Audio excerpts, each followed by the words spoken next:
Bismillahirrahmanirrahim. Assalamualaikum warahmatullahi wabarakatuh. Alhamdulillah rabbil alamin, wassalatu wassalamu ala asrafil anbiya'i wal mursalin sayyidina Muhammadin wa ala alihi wa sahbihi ajma'in. Rabbi shrah li sadri wa yassir li amri wahlul 'uqdatam min lisani yafqahu qawli. Amma ba'du. Disyukur alhamdulillah, mari senantiasa kita panjatkan kehadirat Allah Subhanahu wa taala, yang mana sampai dengan pagi hari ini kita masih diberikan nikmat iman, Islam dan juga kesehatan, sehingga kita dapat berkumpul bersama melaksanakan sholat subuh berjamaah, dan insyaallah akan dilanjutkan kajian ba'da subuh. Salat serta salam semoga Allah senantiasa mencurahkan kepada junjungan kita Nabi Muhammad sallallahu alaihi wasallam, dan mudah-mudahan kita selaku umatnya termasuk mendapat syafaat di yaumil akhir. Amin amin Allahumma amin. Perkenankan kami dari panitia DKM Mushalah Al-Jihad menyampaikan materi kajian subuh pada hari ini tanggal 28 Januari 2023. Materi kajian akan disampaikan sampai dengan waktu suruh. Adapun tema kajian pagi hari ini adalah takdir terindah, dan pematerinya adalah Ustadz Abu Ja'far Cecep Rahmat LCMAG hafidhahullah taala. Beliau merupakan mudir di Al-Hunafah Boarding School. Ya, baik. Sebelum saya tutup, kami dari DKM hendak menyampaikan, setelah kajian nanti dimohon untuk para jamaah tetap ada di musola, karena dari panitia sudah menyediakan sarapan. Jadi mohon untuk tetap ada di sini, dan kami juga akan mengedarkan daftar hadir. Dimohon untuk para jamaah yang baru pertama kali ikut, untuk nomor handphone mohon diisi untuk memudahkan informasi kajian berikutnya. Baik, tanpa berpanjang lebar, mari kita dengarkan kajian subuh pada pagi hari ini. Mudah-mudahan apa yang disampaikan memberikan manfaat untuk kita semua. Amin ya rabbal alamin. Akhir kalam, wassalamualaikum warahmatullahi wabarakatuh. Tafadhol Ustaz. Bismillahirrahmanirrahim. Assalamualaikum warahmatullahi wabarakatuh. Alhamdulillahi rabbil alamin, wa bihi nasta'in ala umuri dunya waddin. Wassalatu wassalamu ala ashrafil anbiya'i wal mursalin wa ala alihi wa ashabihi ajma'in. Qala Allah Ta'ala, ya ayyuhalladzina amanu taqullaha haqqa tuqatih wa la tamutunna illa wa antum muslimun, amma ba'd. Bapak Ibu kaum muslimin dan muslimat yang semoga dirahmati dan dimuliakan Allah Subhanahu wa taala, sungguh betapa besar kebahagiaan kita, khususnya saya sebagai seorang muslim, bisa berjumpa dan berkumpul dengan Bapak dan Ibu sekalian yang begitu semangat dalam melaksanakan perintah Allah Subhanahu wa taala. Meskipun diiringi sedikit rintikan hujan, meskipun ada rasa dingin, bukanlah atau tidak ada yang bisa menggerakkan langkah kita dari rumah ke rumah Allah, melainkan karena keimanan dan cinta kita kepada negeri akhirat. Di saat sebagian manusia mungkin masih terlelap dalam tidurnya, dan di saat sebagian masih sibuk dengan urusan dunianya, tetapi kita menyadari bahwa kehidupan dunia ini hanya sebentar dan sementara. Kehidupan yang sesungguhnya hanyalah kehidupan akhirat. Maka Bapak Ibu, semoga perjumpaan kita ini diberkahi oleh Allah Subhanahu wa taala. Dijadikannya sebagai pemberat timbangan di hari yang tidak lagi bermanfaat harta, jabatan, anak-anak, kecuali yang datang dengan hati yang selamat. Bapak Ibu kaum muslimin dan muslimat yang semoga dirahmati dan dimuliakan Allah. Takdir terindah. takdir salah satu di antara rukun iman yang wajib kita imani. Ketika Rasulullah sallallahu alaihi wasallam ditanya tentang iman, beliau mengatakan antu'mina billahi wa malaikatihi wa kutubihi wa rusulihi wal yaumil akhir wa tu'mina bil qadari khairihi wa syarrihi. Iman itu engkau beriman kepada Allah, kepada malaikat-malaikatnya, kepada kitab-kitabnya, kepada rasul-rasulnya, kepada hari kiamat, dan kepada takdir yang baik maupun yang buruk. Dan seseorang tidak disebut beriman sampai beriman kepada takdir, yaitu ketetapan Allah Subhanahu wa ta'ala, yang untuk memudahkan pemahaman tersebut, para ulama menyebutkan takdir yang harus kita imani ini memiliki 4 tingkatan. Setiap tingkatannya harus kita imani, harus kita yakin. Yang pertama adalah tingkatan al-ilmu. Kita harus meyakini bahwa Allah mengilmui atau mengetahui segala sesuatu baik di langit maupun di bumi, di seluruh alam semesta ini, yang sudah terjadi, yang sedang terjadi, dan yang akan terjadi. Allah Subhanahu wa ta'ala mengetahuinya. Tidak ada yang luput dari Allah Subhanahu wa ta'ala. Kita tidak tahu apa yang akan terjadi 5 menit kemudian. Allah mengetahuinya.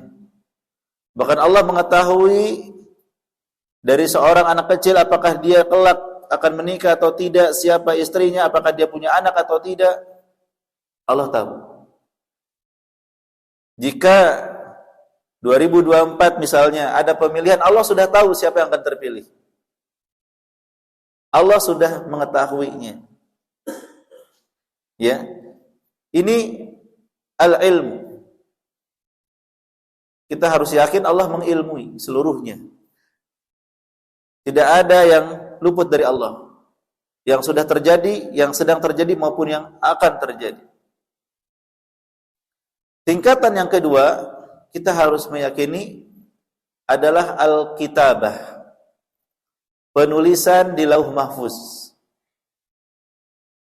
Bahwa segala sesuatu itu sudah tertulis, Pak, di Lauh Mahfuz.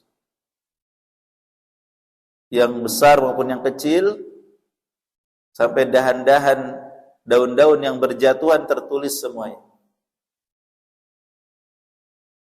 Kita hadir di sini, sudah tertulis di Lauh Mahfuz. Ya. Dalil dari tingkatan pertama dan kedua itu, Bapak bisa lihat dalam surat Al-Hajj. Surat yang ke-22 ayat 70.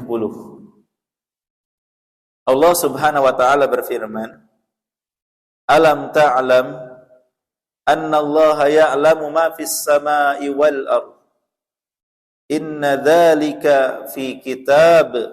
Inna dzalika 'ala Allah yasir. Tidakkah engkau mengetahui bahwa Allah mengetahui segala hal apa yang ada di langit dan di bumi? Sesungguhnya yang demikian itu sudah tercatat dalam sebuah kitab, Lauh Mahfuz. Sesungguhnya yang demikian itu sangat mudah bagi Allah Subhanahu wa ta'ala. Dan dicatatnya itu 50.000 tahun sebelum penciptaan langit dan bumi, Bapak Ibu. Rasulullah sallallahu alaihi wasallam bersabda, ya, kataballahu maqadiral khalaiq qabla an yakhluqas samawati wal ardi bi 50 alf sanah. Allah Subhanahu wa taala mencatat takdir seluruh makhluk 50.000 tahun sebelum penciptaan langit dan bumi. Sebelum Allah menciptakan langit, sebelum Allah menciptakan bumi, 50.000 tahun sebelumnya, itu semua takdir sudah tertulis.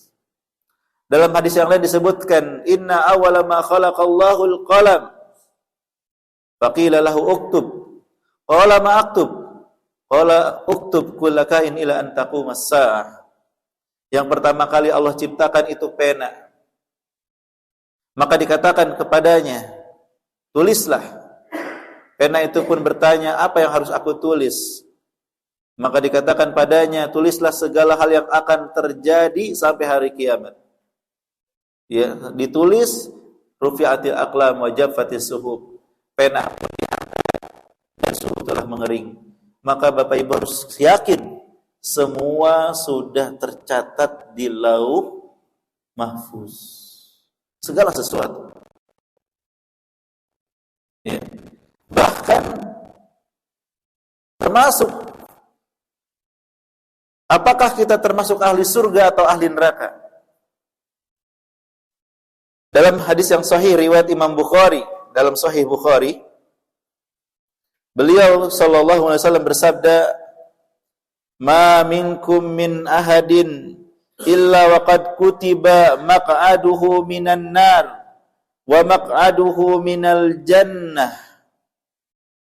Qalu, "Ya Rasulullah, afala nattakilu ala kitabina wa nada'ul amal?" Qal i'malu fa kullun muyassarun lima khuliqa lahu. Amma man kana min ahli sa'adah fayuyassiru li amali ahli sa'adah wa amma man kana min ahli syaqa fayuyassiru li amali ahli syaqawah. Thumma qara'a fa amma man a'ta wattaqa wa saddaqa bil husna.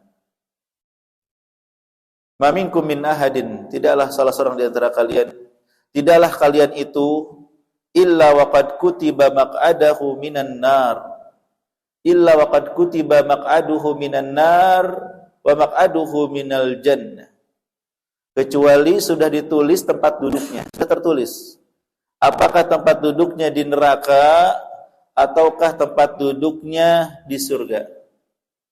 Saya, Bapak, Ibu, kita semua sudah tertulis di lauh mahfuz apakah kita di surga ataukah di neraka. Qalu ya Rasulullah, afala nattakilu ala kitabina wa nada'ul amal? Para sahabat bertanya, ya Rasulullah, kalau memang sudah tertulis, apakah kita pasrah aja dengan takdir ini? Dan gak usah beramal, toh sudah ditakdirkan? Apa jawaban Rasulullah? Ya, qal i'malu fakullun muyassarun lima khuliqa lahu. Justru kalian itu harus beramal. Karena segala sesuatu akan dimudahkan kepada takdirnya.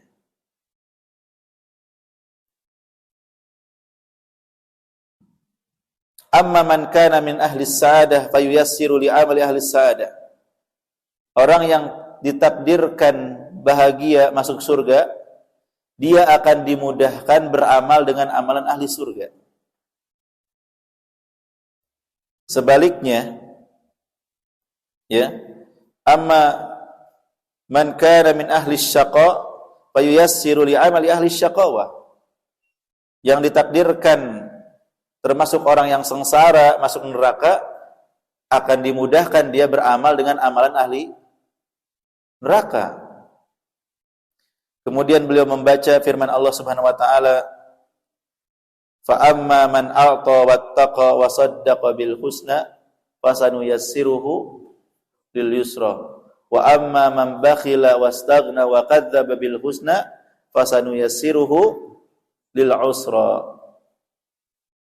Adapun orang yang memberi dan bertakwa kemudian membenarkan, ya, hari akhirat, itu surga, maka Allah akan mudahkan baginya menempuh jalan yang mudah. Sedangkan orang yang bakhil dan merasa cukup dan mendustakan hari akhirat, kami akan mudahkan jalannya menuju jalan yang sukar. Kita nggak tahu takdir kita dicatat di mana. Tapi jika memang kita ini termasuk yang dicatat di surga, Allah akan mudahkan amalan kita, amalan ahli surga. Ini yang dimaksud dengan takdir terindah. ketika Allah menakdirkan kita masuk surga. Apakah kita pasrah? Tidak. Justru kita harus berusaha dan beramal. Seperti yang kita lakukan sekarang. Kita semua hadir di majelis ilmu. Apa kata Rasulullah? Salaka tariqan yaltamisu fihi ilman, sahalallahu lahu bihi tariqan ilal jannah. Barang siapa yang berjalan untuk menuntut ilmu agama, Allah akan mudahkan baginya jalan ke surga. Kita nggak tahu takdir. Tapi jika Allah menakdirkan kebaikan, Allah akan mudahkan jalan-jalan kebaikan. Maka kewajiban kita adalah beramal. Ya. Jadi yang pertama ilmu, yang kedua al-kitabah, yang ketiga Bapak Ibu al-masyiah. Tingkatan yang ketiga al-masyiah artinya kehendak. Kita harus yakin bahwa apa saja yang Allah kehendaki itu pasti terjadi. Dan apa yang tidak Allah kehendaki tidak akan terjadi. Jadi semua yang terjadi berarti atas kehendak Allah. Wa'lam annama asabaka lam yakun liyukhti'ak, kata Rasulullah. Wa ma akhta'aka lam yakun liyusibak. Yakinlah apa yang ditetapkan mengenaimu tidak akan meleset. Dan yang tidak ditakdirkan tidak akan terjadi. Ya, semua atas kehendak Allah.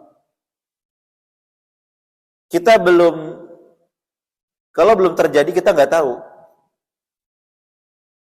Maka kita harus bersemangat untuk berusaha. Kata Rasulullah sallallahu alaihi wasallam, "Ihris ala ma yanfa'uk." Bersemangatlah untuk melakukan hal-hal yang bermanfaat bagimu, bermanfaat bagi dunia, apalagi bermanfaat untuk akhirat. Semangat.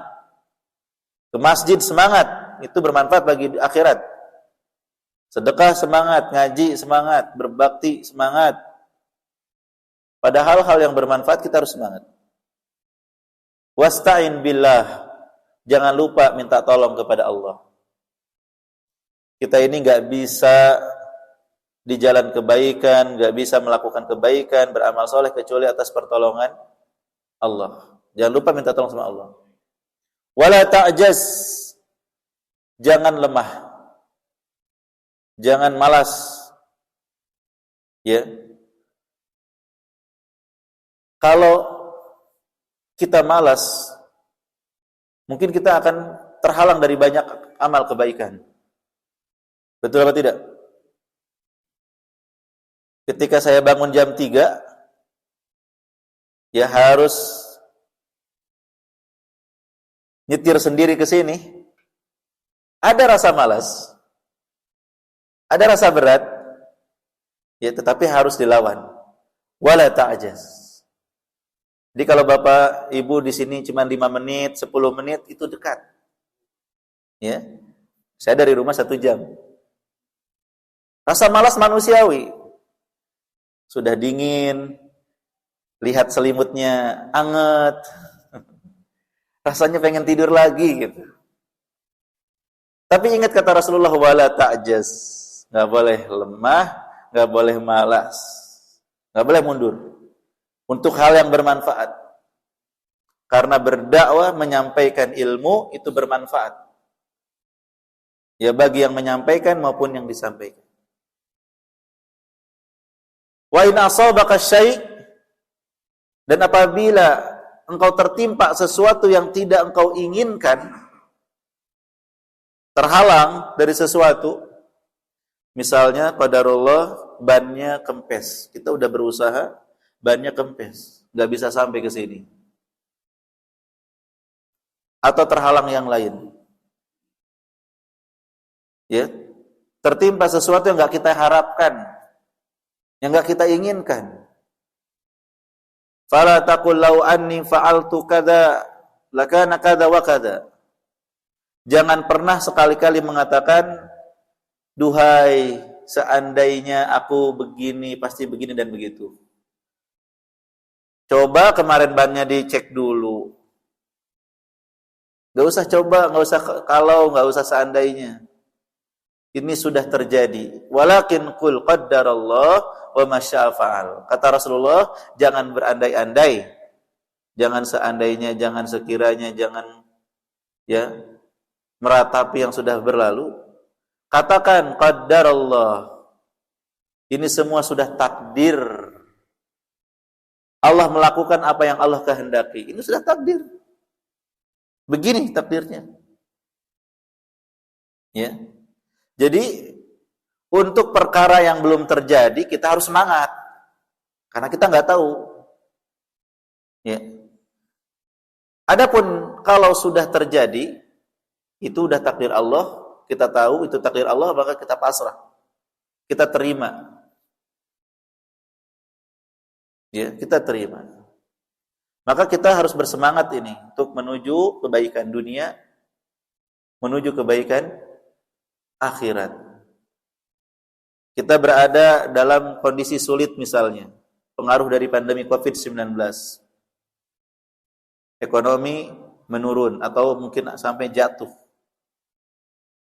Maka untuk hari esok itu harus semangat. Ihris. Semangat. Minta tolong sama Allah, jangan lemah. Karena kita nggak tahu takdir kita. Kalau takdir kita itu ya memiliki ekonomi yang baik besok hari, harta kekayaan yang bisa kita gunakan untuk infak dan beribadah, Allah akan mudahkan jalan-jalannya. Allah akan mudahkan jalannya. Tiba-tiba dibuka pintu-pintu bisnis, relasi-relasi yang baik, dan lain sebagainya. Allah akan mudahkan. Tapi kita harus semangat. Nah, ketika kita sudah berusaha dan ternyata tidak sesuai harapan, sudah mengeluarkan modal, kok malah tidak untung, malah rugi, ya, jangan seandainya. Coba kemarin gak usah bisnis ini, gak usah. Sudah terjadi, qadarallah wa masya'a fa'al. Jadi yang ketiga, kehendak. Harus yakin, Pak. Makanya kalau kita melakukan sesuatu, jangan lupa untuk mengucapkan insya Allah. Jika Allah menghendaki, kalau Allah nggak menghendaki, tidak akan terjadi. Kata penghulu, ketika menikahkan dua orang yang mempelai, huwa yurid, laki-lakinya mau, wahiyya turid, ceweknya juga mau. Wallahu yaf'alu ma yurid, dan Allah melakukan apa yang dikehendaki. Kalau bukan karena kehendak Allah, ini nggak bakalan nikah nih. Walaupun dua-duanya mau. Ya, ada nggak? Laki-lakinya mau, wanitanya mau, tapi nggak bisa nikah, nggak jadi nikah. Ya, ada kan? Ya, apalagi laki-lakinya mau, ceweknya nggak mau, itu mah banyak banget. Ya. Yang mau-mau saja, yang dua-duanya mau, jika Allah tidak menghendaki, tidak akan terjadi. Jadi semuanya atas kehendak Allah. Apa hikmahnya ketika kita tahu ini kehendak Allah? Likai la ta'sau 'ala ma fatakum wa la tafrahu bima atakum. Supaya kalian itu, kata Allah dalam surat Al-Hadid, tidak putus asa terhadap apa yang menimpa kalian. Dan supaya enggak bangga ketika mendapatkan kebaikan. Sebagian orang kan kalau dapat kebaikan bangga dan sombong. Padahal itu udah takdir dia. Dia itu gak hebat sebenarnya. Gak hebat. Apa yang perlu dibanggakan? Ya. Punya jabatan, punya harta, sudah Allah takdir kan? Apa yang Anda bangga-bangga? Dan Anda gak tahu takdir esok hari. Sekarang punya jabatan, besok bisa hilang. Ada gak? Diberhentikan tidak hormat, ada nggak? Mana jabatan yang dibanggakan? Mana harta yang dibanggakan? Ya, kita nggak tahu hari esok. Nggak usah bangga, nggak usah sombong kalau dapat kebaikan. Tetapi kewajiban kita adalah kalau dapat kebaikan apa? Bersyukur, bukan sombong, bukan dipamer-pamerkan, bukan dibangga-banggakan. Yang akhirnya muncul orang-orang yang sebenarnya nggak kaya tapi ingin terlihat kaya, memamerkan rumah ternyata rumah pinjaman, ya, memamerkan saldo rekening ternyata uang orang. Bahkan tidak sedikit di antara mereka menipu untuk terlihat hebat, kaya dan segala macam. Jadi nggak usah orang beriman, nggak usah sombong, nggak usah bangga. Allah yang sudah menakdirkan. Ya bersyukurlah Anda ditakdirkan begini gitu. Ditakdirkan dengan banyak kebaikan. Bukan disombongkan, bukan dibanggakan. Dan ketika ditakdirkan kurang, gak usah juga minder. Gak usah putus asa. Ini sudah takdir Allah juga. Siapa yang mau miskin? Siapa yang mau susah? Kita semua sudah berusaha. Tetapi Allah menguji dengan kaya dan miskin. Ya dengan hikmah yang sangat besar. Kalau semuanya kaya, Pak, akan hancur urusan. Ya, pesawat bisa terbang nggak kalau semuanya kaya? Ngapain jadi pilot? Meninggalkan keluarga, uang sudah banyak di rumah. Ya kan? Ngapain jadi pramugara? Uang sudah numpuk di rumah, harus lelah sana ke sini. Ngapain jadi tukang catering? Ngapain jadi petugas ini dan petugas itu? Kalau semua kaya berantakan, Pak. Makanya yang kaya-kaya ini harus banyak bersyukur. Mereka sangat butuh orang-orang yang menengah ke bawah. Orang-orang kaya ini butuh orang yang miskin, yang kita bisa berbagi kepada mereka, kita dapat pahala jadinya. Kalau semua kaya, kita uang, bersyukur kalau ada orang yang butuh uang, sehingga mereka mau bekerja dengan kita. Ada yang bekerja jadi tukang kebun kita, ada yang bekerja jadi tukang cuci di rumah kita. Maka ya, keberadaban dan keanekaragaman itu justru mengandung hikmah yang sangat besar. Dan orang miskin juga harus bersyukur ada orang kaya.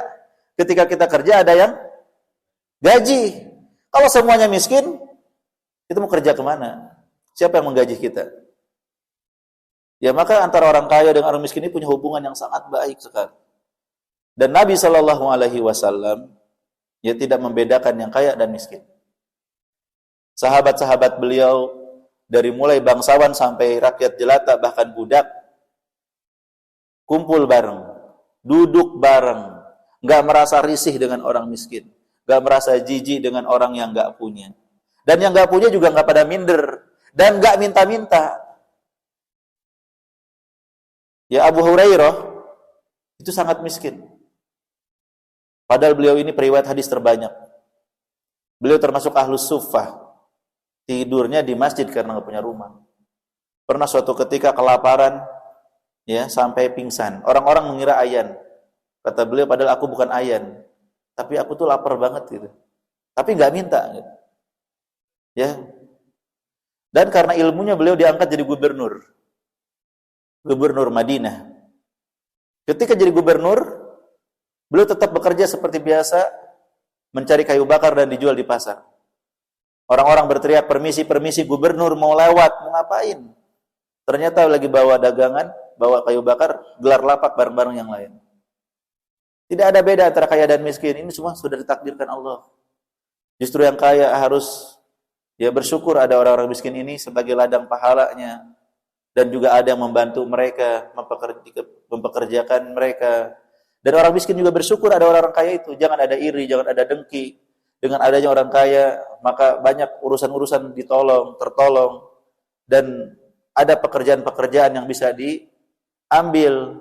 Ya, orang kaya membangun rumah, kesempatan jadi tukang, betul apa tidak? Iya. Jadi kita bersyukur ada yang kaya, ada yang miskin. Jangan ada jarak di antara kita, jangan ada jurang di antara kita, jangan ada kesenjangan sosial di antara kita. Rasulullah sebagai pemimpin umat diundang sama orang miskin makan dengan yang sederhana, mau datang. Ya biasa saja. Jadi yang miskin juga nggak minder, yang kaya juga nggak bangga, nggak sombong. Yang ada orang-orang kaya ketika ada kesempatan berinfak, mereka infakkan. Seperti Abdurrahman bin Auf, seorang saudagar. Ketika beliau membawa barang dagangan sejauh mata memandang di ontaknya, ternyata Madinah dalam kondisi paceklik, krisis moneter. Maka beliau nggak jadi jualan. Barang dagangannya dibagikan gratis semua untuk masyarakat. Ya mereka bekerja bukan karena ingin mempertontonkan kekayaan. Mereka bekerja karena ingin banyak berbagi dengan kaum muslimin, ingin banyak ya memakmurkan masyarakat. Karena gak semua orang bisa bisnis. Orang-orang pintar bisnis harus mikirkan gitu. Bukan untuk dirinya sendiri, untuk keluarganya, kerabatnya, untuk masyarakatnya. Kalau bisa untuk bangsa dan negaranya dia pikirkan. Ya. Nah, jadi ketika kita yakin dengan takdir, kita itu tidak bangga dengan kebaikan, tidak minder dan tidak putus asa dengan keburukan. Yang keempat, yang harus kita yakini, yang pertama tadi apa? Ilmu. Allah mengilmui segala sesuatu. Yang kedua, Alkitabah, Allah mencatatnya di lauh mahfuz. Dalil kedua ini dalam surat Al-Hajj ayat 70. Kemudian yang ketiga, Al-Masyiah, kehendak. Dalilnya adalah surat At-Takwir. Allah berfirman, "Wa ma tasyauna illa ayyasha Allah Rabbul alamin." Dan tidaklah kalian berkehendak kecuali kehendak mereka itu di bawah kehendak Allah Rabbul alamin.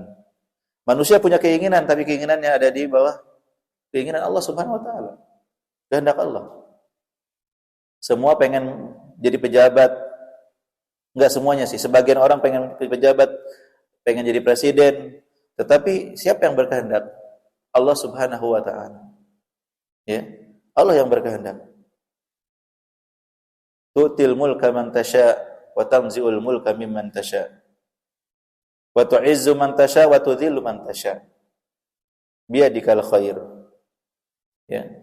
Allah memberikan kekuasaan kepada siapa yang dikehendaki, mencabut juga dari siapa yang dikehendaki. Memuliakan siapa yang dikehendaki, menghinakan siapa yang dikehendaki. Ya ikhtiar silahkan saja. Tetapi kalau sudah terjadi, itu sudah ketetapan Allah Subhanahu wa taala. Iya. Yang keempat sekarang, al-khalqu, penciptaan. Kita harus yakin bahwa segala sesuatu itu diciptakan oleh Allah. Allah berfirman, Allahu khaliqu kulli syai'. Allah pencipta segala sesuatu. Bahkan amalan kita, perbuatan kita Allah yang menciptakan. Wallahu khalaqakum wa ma ta'malun. Allah menciptakan kalian dan apa yang kalian kerjakan. Ya. Tapi ingat Bapak, Allah menciptakan kita, Allah menciptakan perbuatan kita, tapi Allah juga menciptakan kehendak untuk kita. Allah juga memberikan pilihan. Ya. Wa hadainahun najdain. Ada dua jalan, kebaikan, keburukan. Mau pilih yang mana?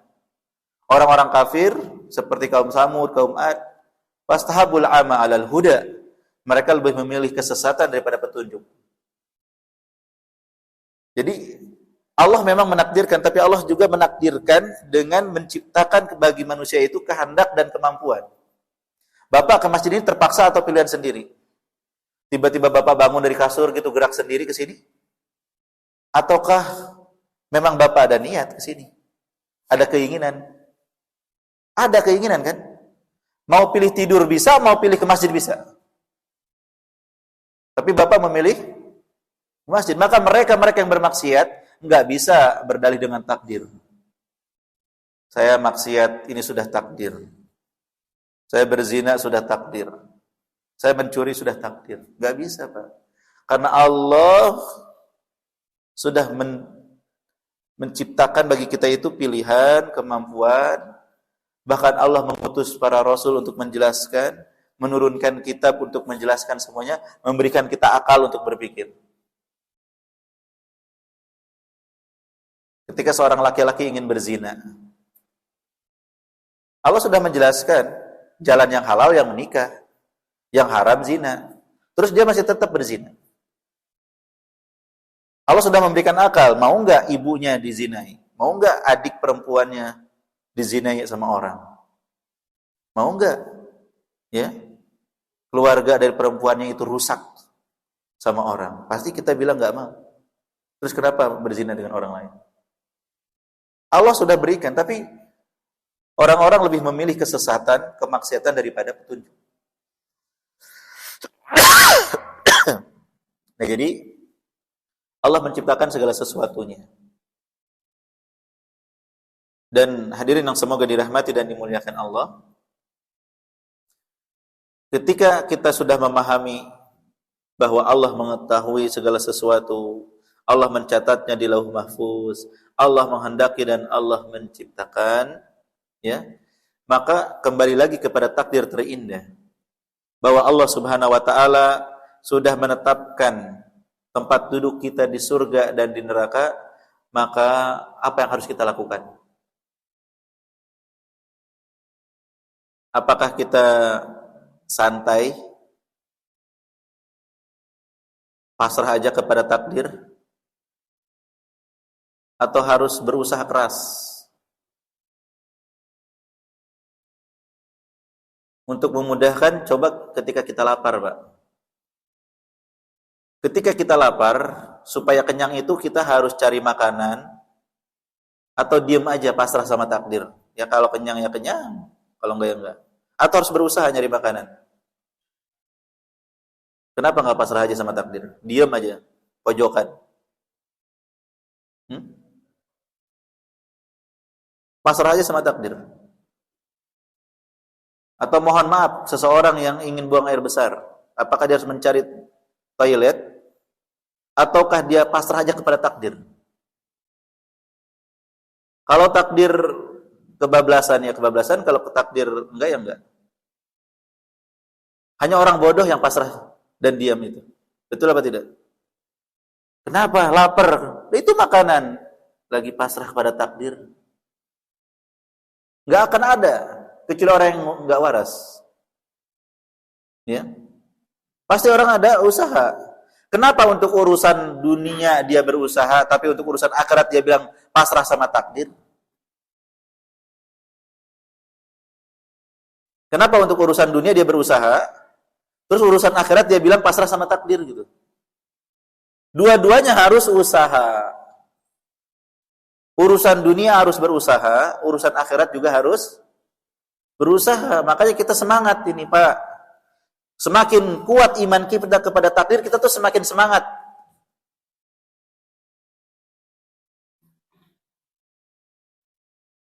Orang yang miskin, kemudian dia beriman kepada takdir, dia akan tambah semangat.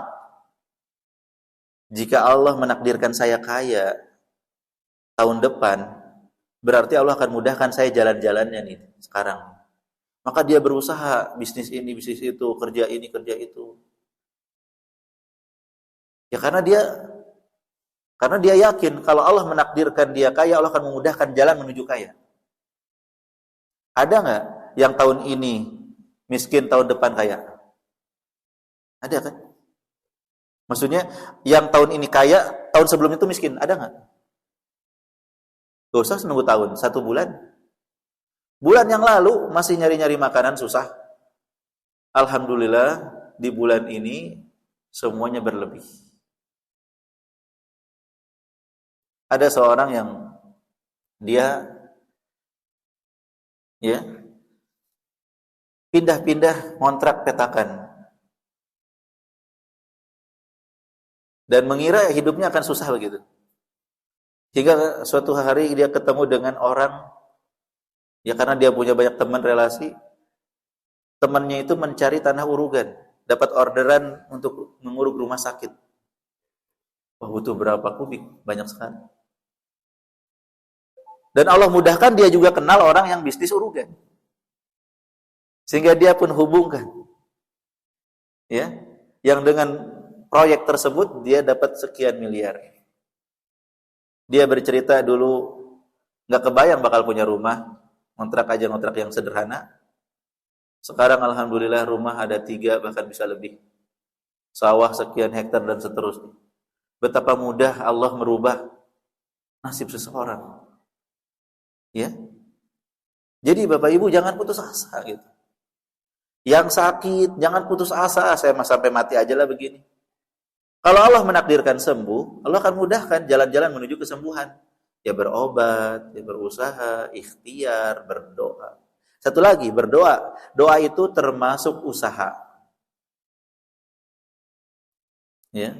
La yuraddul qada illa biddu'a. Takdir tidak dirubah kecuali dengan doa. Ini maksudnya bukan takdir yang berubah, tetapi doa adalah salah satu wasilah menuju takdir. Kalau Allah menakdirkan kepada sesuatu, Allah akan mudahkan hamba ini berdoa. Sama seperti usaha yang lain. Jadi doa ini bagian daripada usaha. Maka seorang mukmin dia banyak-banyak berdoa. Rasulullah ketika berhadapan dengan orang kafir di perang Badar, Rasulullah pasrah pada takdir atau banyak berdoa? Ya. Rasulullah banyak berdoa. Lihat teman-temannya, perlengkapan seadanya, jumlahnya cuma 300-an. Lihat ke depan, 3 kali lipatnya. Perlengkapan dengan sangat lengkap. Maka Rasulullah mengangkat tangannya ke langit sampai jatuh selendang. Ya Allah, jika Engkau tidak tolong ya kami di hari ini, maka Engkau tidak akan disembah setelah ini. Itu kata Rasulullah. Karena Rasulullah Nabi terakhir. Kalau beliau terbunuh di situ, para sahabat mati di perang Badar itu, siapa yang akan menyampaikan risalah? Rasulullah sangat berdoa. Sampai Abu Bakar kasihan, ya Rasulullah, Allah pasti mengabulkan ya Rasulullah. Allah pasti akan menolong. Gitu. Kasihan lihat Rasulullah. Kalau memang dia pasrah, beliau pasrah mata takdir, nggak usah berdoa. Dan juga beliau pakai senjata, pakai baju besi. Kalau memang pasrah sama takdir itu nggak usah beramal, nggak usah. Pakai baju besi, pakai senjata. Ditakdirkan mati ya mati, takdirkan enggak ya enggak kan? Makanya orang-orang yang pakai motor di jalan raya nggak pakai helm, itu bukan karena dia tawakal, tapi dia karena bodoh. Kalau dia terjatuh, beresiko kepalanya kena aspal. Dia mau menuju takdir dia mati gitu. Ya. Kalau dia ikhtiar pakai helm bukan karena Pak Polisi. Pak Polisi kan hanya mengingatkan gitu. Tapi dia pakai helm untuk menjaga keselamatan dirinya. Maka itu udah ikhtiar menuju takdir yang baik. Ya Rasulullah pakai baju besi, pakai senjata. Tidak maju melawan musuh tanpa persenjataan, enggak begitu. Bahkan Rasulullah kalau mau perang ke timur bilangnya mau ke barat. Supaya enggak ketahuan oleh musuh strateginya. Itu tawakal. Itu yakin kepada takdir seperti itu. Justru dengan beriman pada takdir itu bikin orang semangat gitu. Ya. Di sini ada jomblo. Udah nikah belum? Aduh. Tahu nggak takdirnya sama siapa nikahnya? Hah? Nggak tahu. Tapi harus ikhtiar. Ya.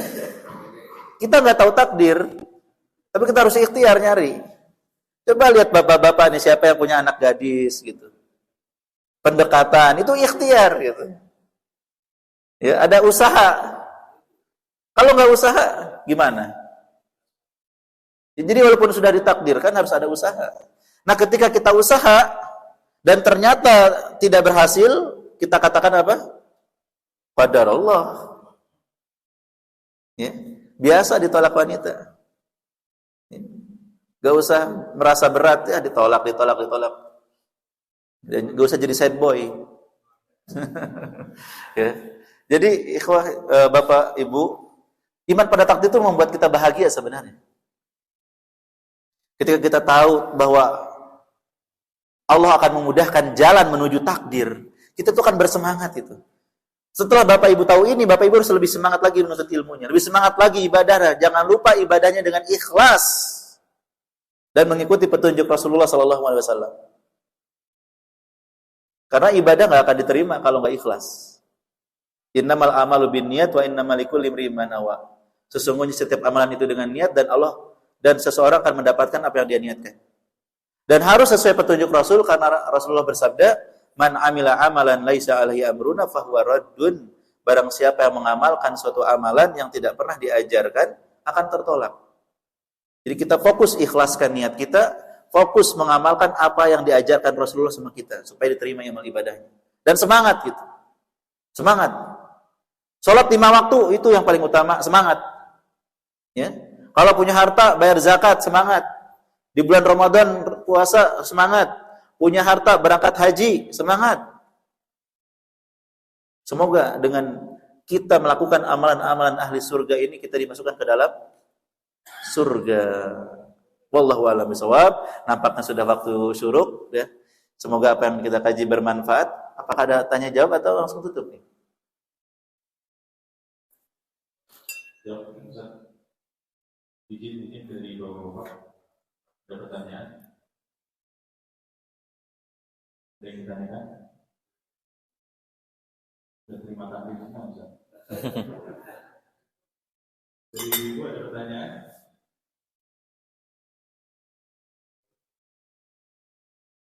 Ada? Alhamdulillah. Sudah. Iya. Boleh saya bertanya, Ustaz? Waduh. Siap, silakan.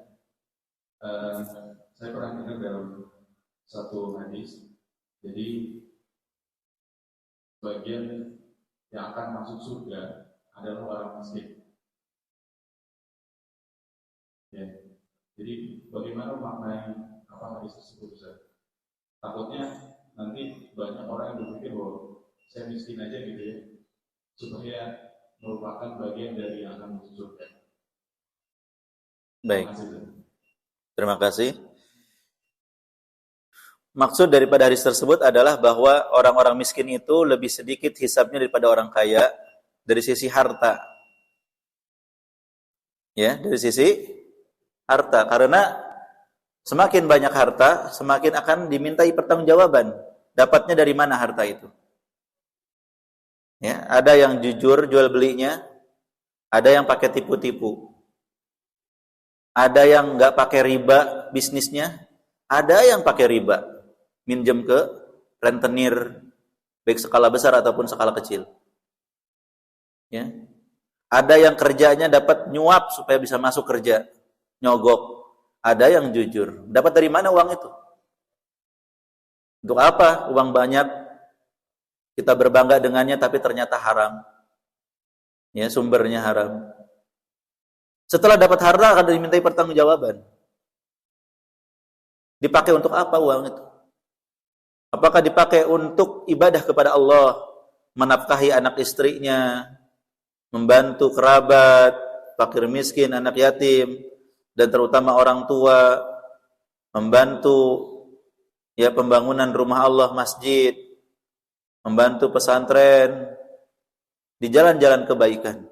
Ataukah uang itu dipakai untuk hura-hura dan berpoya-poya? Ya, beli mobil sampai nggak kehitung jumlahnya. Dipakai cuma 1 atau 2. Ya, numpuk-numpuk kekayaan. Beli tas sampai berapa lemari. Ya, hanya tabdir-tabdir harta aja. Mubadir aja harta. Dan nggak murah.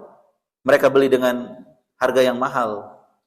Ya, banyak orang-orang menggunakan harta, na'udzubillah, seperti orang kebingungan gitu. Seperti akan hidup di dunia selamanya. Apakah mereka tidak pikirkan bahwa di luar sana banyak orang fakir miskin yang membutuhkan harta? Apakah mereka tidak memikirkan mereka juga butuh bekal? Bahkan di antara mereka ada menggunakan harta untuk maksiat. Sudah punya istri, ya masih cari, ya apa? Sesuatu yang haram dengan harta yang tidak sedikit. Nah, ini banyak akan dimintai pertanggungjawaban. Kalau orang miskin enggak sebanyak itu gitu. Itu maksudnya. Tetapi bukan berarti seseorang lebih memilih miskin daripada kaya. Di zaman Rasulullah orang miskin itu mengadu kepada Rasulullah, "Ya Rasulullah, dhahaba ahlud dusur bil ujur." Wahai Rasulullah, enak banget saudara-saudara yang kaya, mereka banyak banget pahalanya. Mereka puasa sebagaimana kami puasa. Mereka sholat sebagaimana kami sholat. Sama ibadahnya. Bedanya mereka berinfak, kami enggak. Aduh gimana gitu. Ya. Jadi orang kaya punya kesempatan yang sama, bahkan lebih. Dengan infak yang tidak bisa dilakukan oleh orang miskin. Rasulullah menghibur mereka. Ya, bahwa setiap tasbih, setiap takbir itu sedekah. Gak bisa dengan harta, ya udah banyak berzikir aja sama Allah Subhanahu wa taala. Begitu. Beberapa hari kemudian mereka datang lagi, "Ya Rasulullah, mereka melakukan apa yang kami lakukan." Yang kaya ikut-ikutan zikir. Gimana ini? Jadi mereka saking ingin berlomba-lomba dalam kebaikan, Pak. Mereka itu nggak iri mereka kaya, bukan. Tapi mereka itu iri kalau mereka berinfak, mereka pengen infak juga gitu. Dikasih solusi banyak berzikir, orang kayanya ikut berzikir. Apa kata Rasulullah? Dzalika fadlullahi yu'tihi may yasha. Itu keutamaan yang Allah berikan kepada siapa yang dikehendakinya. Ya sudah, terima aja apa adanya.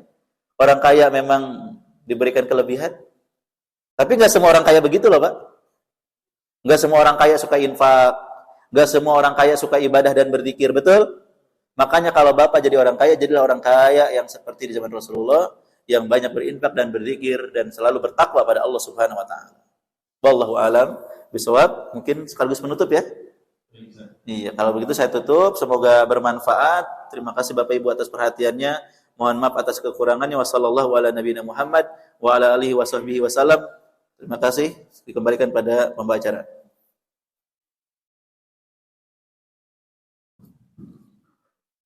Dari pemaparan pusat atas penyampaian materinya. Baik Bapak Ibu, mungkin sambil menunggu waktu suruh, kalau sana tambah 10 menit ya, Pak Rika ya. Oke. Mungkin setelah suruh nanti seperti yang tadi saya sampaikan, ada tetap ada di musola karena kami dari DKM sudah menyediakan sarapan pagi. Assalamualaikum warahmatullahi wabarakatuh. Assalamualaikum.